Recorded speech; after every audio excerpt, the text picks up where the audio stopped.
ulug'lash shiori ostidagi Navro'z bayramlariga va qolaversa shu ertaga bo'lib o'tadigan katta ilmiy konferensiyamizga xush kelibsizlar deymiz yana bir marotaba va men mamnuniyat bilan so'zni Urganch davlat pedagogika instituti rektori vazifasini bajaruvchi Abdullayev Diyojon Nodirjonovga bersam, marhamat, ustoz.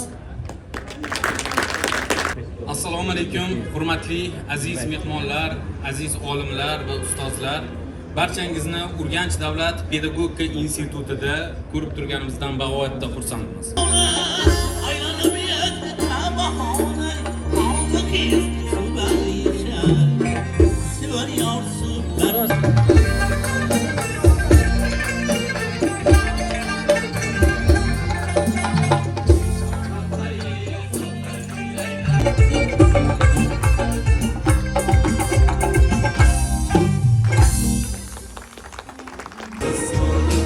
Yaşlarım, yılların